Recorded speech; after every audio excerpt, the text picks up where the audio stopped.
से ज्यादा लोग जख्मी हुए हैं, 150 से ज्यादा लोगों की मौत हुई है। म्यांमार में भूकंप से 800 से ज्यादा घायल हुए हैं। बैंकॉक में 10 की मौत हो गई है, 16 घायल हैं, 101 लोग लापता हैं। बैंकॉक में भूकंप के बाद राहत बचाव का काम लगातार जारी है। भारी तबाही के बाद बैंकॉक में इमरजेंसी घोषित कर दी गई थी। कल एक भूकंप आया, चंद सेकंड का यह भूकंप, 7.9 की तीव्रता का यह भूकंप रहा, जिसके बाद तमाम बड़ी बड़ी बिल्डिंग्स धराशायी हो गई, जिसके बाद इन बिल्डिंग्स के नीचे दबे लोग लापता हैं। 101 लोग लापता हैं, जिनको ढूंढने की तमाम कवायदें जारी हैं। भूकंप के बाद राहत और बचाव का काम लगातार जारी है। 150 से ज्यादा लोगों की मौत हुई है, 800 से ज्यादा गंभीर रूप से घायल हैं, इलाज जारी है। चंद सेकंड का ये भूकंप और भारी तबाही अपने साथ लेकर आया। ये देखिए तस्वीर आपकी टीवी स्क्रीन पर, किस तरीके से ये भूकंप वहां पर आता है और तबाही का मंजर चारों ओर छा जाता है। लोगों की चीखें, लोगों की पुकारें और ये बिल्डिंग चंद सेकंड में धराशायी।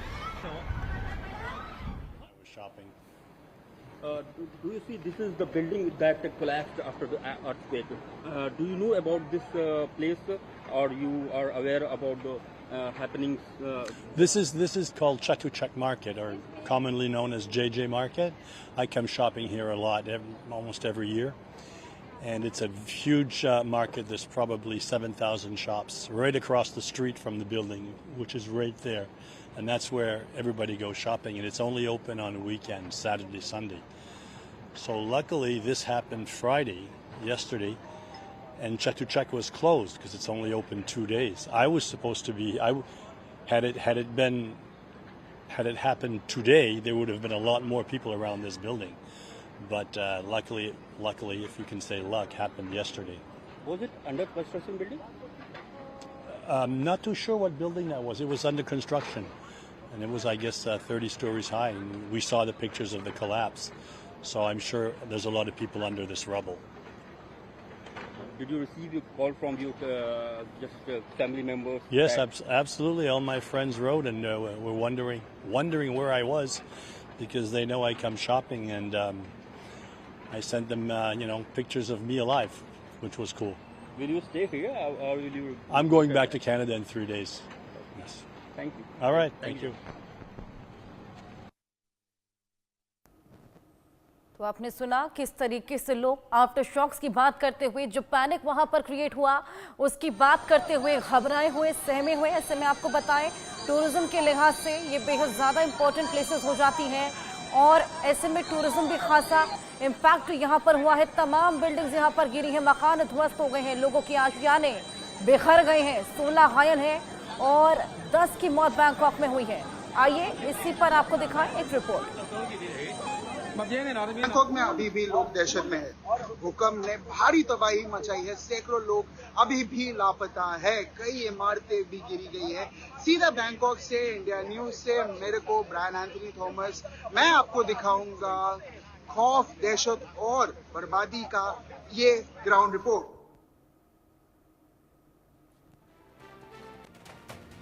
ये तमाम तस्वीरें हम आपको दिखा रहे हैं।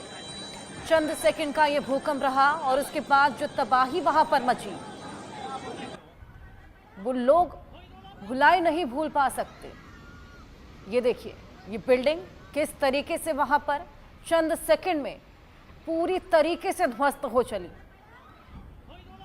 लगातार वहां पर रेस्क्यू ऑपरेशन जारी है, डैमेज कंट्रोल वहां पर करने की तमाम कवायदें भी जारी हैं, इमरजेंसी भी वहां पर घोषित कर दी गई।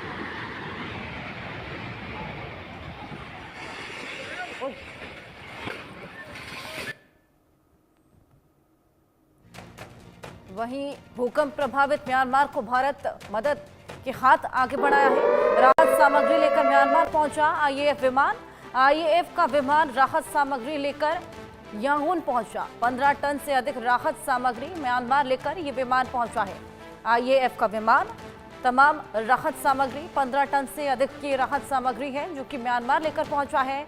कल पीएम मोदी ने भूकंप के बाद मदद का हाथ आगे बढ़ाया था, इस पूरी स्थिति को चिंताजनक बताया था और कहा था कि हम हर संभव मदद देने को तैयार हैं। और उसी के बाद ये राहत सामग्री यहाँ पर भिजवाई गई है। साथ ही भूकंप का आंखों देखी मंजर, क्या कुछ वहां पर हुआ, आइए ये भी आपको सुनवाएं। नहीं, हालात वैसे राइट नाउ तो क्वाइट ओके है, बट व्हेन इट हैपेंड तब थोड़ा मतलब in the sense emergency situation था, तो as I said offices where people are asked to evacuate, office evacuate करना पड़ा, मॉल्स वगैरह सब बंद कर दिया, बाहर आ गया। उधर जो मेट्रो रेल सिस्टम है वो बंद कर दिया, सो ऑल ऑफ दैट। मैं एक मीटिंग से आ रहा था, गाड़ी था ब्रिज का ऊपर, तो ब्रिज वाज स्विंग। मैं रोड पे था उस टाइम जी हाँ, स्काई स्क्रीपर्स आसपास जो थे वो हिलने लगे थे। एक इन्फिनिटी पूल से पानी भी गिरने लगा था, 3.5 मिनट का तो I think people got scared कि शायद बिल्डिंग गिर जाए, लेकिन कुछ वैसा हुआ नहीं। अभी ठीक है, I think they declared a national emergency. Public transport बंद था काफी घंटे तक। इवेंचुअली गाड़ी मिलना मुश्किल हो गई थी एयरपोर्ट के लिए, but eventually we got a cab. वो अलग अलग ही आ रही है। एक्चुअली प्रॉब्लम क्या, मैं गया था सऊदी से उधर ईद का छुट्टी में, बाद में मैं दोपहर को सोया हुआ था। जब सोया हुआ था देखा अचानक बेड शेक करने लगा। मैं सोचा लगता है कि प्रेशर का प्रॉब्लम है ना क्या हुआ, अचानक देखा पूरा बिल्डिंग ऐसा शेक हो रहा है। तो मैं बरामदा में आया, बरामदा में आके देख रहा हूँ कि यूरोपियन लोग जो सब है वो लोग पूरा मतलब ऊपर उठ गया है, और पानी जो स्विमिंग पूल का पानी है पूरा ऊपर में आ गया है। फिर मैं देखा कि कुछ तो गड़बड़ है, देखा पूरा आदमी चारों तरफ इधर उधर दौड़ रहा है। तो मैं 7th फ्लोर में था, नीचे आया, नीचे आके तुरंत में उधर वेट किया। बाद में तो होटल छोड़ के मेरा 1 तारीख का टिकट था सऊदी जाने का। क्या लगा ऐसे पसंद नहीं आने वाली क्या चीज है, कब स्टार्ट करोगे? तो बहुत ट्रैफिक है, ह्यूज ट्रैफिक, मतलब 30 किलोमीटर जाने के लिए इमोशन एक्शन तो चलो 5 से 6 घंटा लगा। लेकिन आदमी लोग बहुत अच्छा है, बहुत हेल्पफुल है। लेकिन जो इमोशन, मेरा टैक्सी में 400 रुपया भाड़ा का बात हुआ था, लेकिन रेंट उठा था 900, लेकिन वो आदमी इतना अच्छा था, फिर बाद में 200 एक्स्ट्रा मुझे मांगा, लेकिन आदमी बहुत हेल्पफुल है।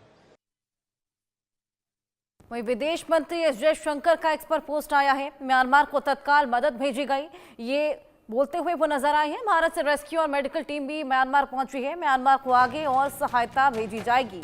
और कल जिस तरीके से पूरा भूकंप वहां पर देखने को मिला, तबाही का मंजर वहां पर बन गया था, उसके बाद पीएम मोदी ने भी पोस्ट कर मदद का हाथ आगे बढ़ाया था, चिंता जाहिर की थी और कहा था हर संभव मदद भेजी जाएगी। वहीं राहत सामग्री ये विमान के द्वारा वहां पर भेज दी गई है। म्यांमार को आगे और भी सहायता भेजी जाएगी। विदेश मंत्री एस जयशंकर ने एक्स पर पोस्ट कर ये तमाम चीजें कही हैं। मेडिकल टीम भी म्यांमार पहुंची है, आगे और सहायता भेजी जाएगी। एक्स का पोस्ट आपकी टीवी स्क्रीन पर। म्यांमार को आगे और भी सहायता भेजी जाएगी। जिस तरीके से वहां पर भयंकर भूकंप देखने को मिला, जिसके बाद चारों ओर केवल तबाही मची हुई है, इमरजेंसी वहां पर घोषित कर दी गई है। लगातार जितना भी डैमेज वहां पर हुआ है उसको कंट्रोल करने की तमाम कवायदें चल रही हैं। इसी बीच भारत ने यहां पर मदद का हाथ आगे बढ़ाया है, सहायता भेजी गई है। म्यांमार को आगे और भी सहायता भेजी जाएगी। ये एक्स का पोस्ट एस जयशंकर का।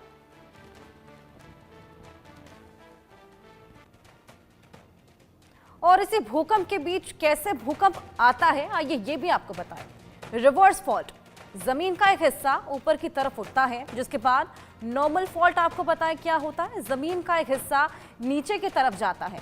स्ट्राइक स्लिप फॉल्ट, जमीन का एक हिस्सा आगे या पीछे की तरफ खिसकता है। और ये 3 वजह रहती है जब एक भूकंप यानी कि एक अर्थक्वेक अराइज होता है। धरती की सतह के अंदर से ये भूकंप अराइज होता है, जिसके बाद तमाम क्वेक्स महसूस किए जाते हैं, शॉक्स महसूस किए जाते हैं, जिसके बाद धरती कांपती है। और जैसे कि हमने देखा, म्यांमार और थाईलैंड में हाई राइज बिल्डिंग्स थी, यानी कि बेहद ऊंची इमारतें थी। जब ये शॉक्स महसूस किए जाते हैं तो ये धरती हिलती है, ऐसी हाई राइज बिल्डिंग्स धराशायी हो जाती हैं। ऐसे में भूकंप को समझना भी बेहद ज़्यादा ज़रूरी हो जाता है। 0 से 1.9 सिर्फ सीस्मोग्राफ से ही पता चलता है। ये हम आपको तीव्रता बता रहे हैं। ऐसे में 2 से 2.9 ये हल्का कंपन माना जाता है। 3 से 3.9 कोई ट्रक आपके नज़दीक से गुजर जाए, ऐसा शॉक महसूस होता है, ऐसा असर होता है। 4 से 4.9 खिड़कियां टूट सकती हैं, दीवारों पर जो टंगी फ्रेमें हैं वो गिर सकती हैं। ये हम आपको रिक्टर स्केल के हिसाब से बताने की कोशिश कर रहे हैं, पैमाने के हिसाब पर कहाँ बैठती हैं। 5 से 5.9 फर्नीचर जैसा भारी सामान तक हिल सकता है। 6 से 6.9 यानी कि इमारतों की नींव दरक सकती है, ऊपरी मंजिलों को नुकसान पहुंच सकता है। और 7 से 7.9 इमारतें गिर जाती हैं, जमीन के अंदर पाइप फट जाते हैं। कुछ उसी तरीके का भूकंप कल भी महसूस किया गया था म्यांमार थाईलैंड में, जिसके बाद इमारतें गिर गई। 8 से 8.9 इमारतों सहित बड़े पुल भी गिर जाते हैं। 9 या फिर उससे ज्यादा कोई मैदान में खड़ा हो तो उसे धरती लहराते हुए दिखाई देगी। यानी कि रिक्टर स्केल के हिसाब से क्या तीव्रता और कितना उसका एहसास आपको होगा, ये हमने आपको समझाने की कोशिश की।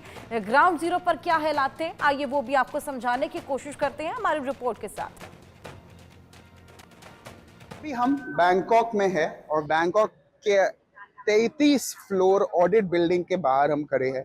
कल एक बहुत ही खतरनाक अर्थक्वेक आया था जिसका प्रभाव बैंकॉक में भी गिरा था, और इसके तहत क्या हुआ था कि ये जो पीछे आप देख पा रहे हो एक 33 फ्लोर्स 33 स्टोरी ऑडिट बिल्डिंग गिर गया। उसमें काफी लोगों की जान गई, 100 से ज्यादा लोग घायल है। जो 100 से ज्यादा लोग अभी भी पुलिस जो अथॉरिटीज है वो देख रहे हैं अगर उनको निकाल पाए। यहाँ अगर हम आपको एक्सक्लूसिव तस्वीरें दिखाएं तो आपको अंदाजा हो सकता है, आपको आइडिया हो सकता है कि कल क्या हुआ था। कम से कम 30 लोगों की जान गई है इस बिल्डिंग कोलैप्स में। 60 से ज्यादा इंडिविजुअल जो है उनको बहुत ज़्यादा इंजरीज हुई थी और उनको हॉस्पिटल शिफ्ट किया गया था।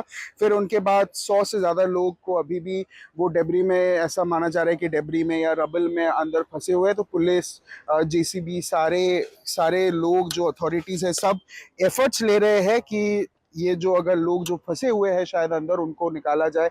वहाँ आप देख सकते हैं काफ़ी सारे अरेंजमेंट्स किए गए हैं। पुलिस के सारे वैन्स है, फायर फाइटिंग ऑफिशियल्स है और यहाँ पूरा क्रेन सर्विस का काम हो रहा है ताकि लोगों को जल्द से जल्द बाहर निकाला जाए। उसके अलावा भी ट्रैफिक पुलिस जो है, बैंकॉक का जो ट्रैफिक पुलिस है, वहाँ भी कियोस्क बने हुए हैं जिनको कोई ज़रूरत, जैसे पानी की ज़रूरत हो गई, खाने की ज़रूरत हो गई, उसके तहत भी काफ़ी सारी बंदोबस्त किया गया है। उसके तहत अगर हम आपको दिखाएं थोड़े और विजुअल्स तो आपको एक आइडिया हो सकता है कि ये जो रोड है ये काफ़ी खाली है क्योंकि ये रोड कॉर्डन ऑफ किया गया है। यहाँ कोई आना जाना सब बंद कर दिया गया है कि नॉर्मल पब्लिक ना आ पाए, क्योंकि इससे इन जो एफर्ट्स ये लोग कर रहे हैं लोगों को निकालने के लिए वो ज़्यादा बेहतर हो जाता है। इसके तहत आप ये भी देख सकते हैं कि नॉर्मली बैंकॉक में काफ़ी ज़्यादा ट्रैफिक रहती है, बिजी एरिया है, बिजी जगह है, तो ट्रैफिक का काफ़ी ज़्यादा प्रभाव पड़ता है। पर ये अर्थक्वेक के बाद जो ट्रैफिक कंजेशन है वो भी काफ़ी कम हुआ है। ट्रैफिक बहुत ज़्यादा रिड्यूस हो गई है क्योंकि लोग बहुत डरे हुए हैं, लोग घर से अभी बाहर भी नहीं आना चाह रहे, काफ़ी लोग शॉक में है, काफ़ी लोग शेल्टर्स भी ले रहे हैं और यहाँ जो कियोस्क बने हैं वहाँ जाके भी वो शेल्टर्स ले रहे हैं। मैं इंडिया न्यूज से बैंकॉक से कवरेज। म्यांमार में भूकंप के बाद क्या मंजर है उसकी तस्वीरें हम आपको लगातार दिखा रहे हैं और यहां पर मरने वालों की संख्या भी बढ़ गई है। अपडेट्स लगातार हम आपको दे रहे हैं। भूकंप से अब तक 694 लोगों की मौत हो गई है। भूकंप से 1670 लोग घायल हैं। इलाज लगातार जारी है। इस आंकड़े को देखकर आप अंदाजा लगा सकते हैं कि भूकंप कितना भयावह था। चंद सेकंड का ये भूकंप और 694 लोगों की इसने जान ले ली। 1670 लोग बुरी तरीके से जख्मी हैं, घायल हैं। इलाज उनका लगातार जारी है। तमाम घर, तमाम आशियाने, तमाम बिल्डिंग्स, तमाम पुल वहां पर बुरी तरीके से धराशायी हैं। डैमेज कंट्रोल करने की लगातार कवायदें वहां पर जारी हैं। बेहद भयावह जो भूकंप रहा है, 694 लोगों को अपनी जान इस भूकंप के चलते गंवानी पड़ी है और उसी तबाही का मंजर हम आपको यहाँ पर तस्वीरों के थ्रू दिखा रहे हैं। क्या कुछ लोगों ने कहा, आप बीती उनकी क्या रही, क्या उन्होंने वहां पर महसूस किया था, ये लगातार आपको बताने की, समझाने की कोशिश कर रहे हैं। 694 लोगों को इस भूकंप के चलते अपनी जान गंवानी पड़ी है। चंद सेकंड का ये भूकंप आया और अपने साथ भारी तबाही लेकर आया। ये देखिए, ये तमाम तस्वीरों के जरिए हम आपको दिखाने की कोशिश कर रहे हैं कि भूकंप से क्या कुछ वहां पर हुआ था, क्या मंजर वहां पर बन गया था, किस तरीके से बड़ी बड़ी बिल्डिंग्स वहां पर ध्वस्त हो गई थी। इमरजेंसी वहां पर लागू कर दी गई है। लगातार डैमेज को कंट्रोल करने की तमाम कोशिशें जारी हैं।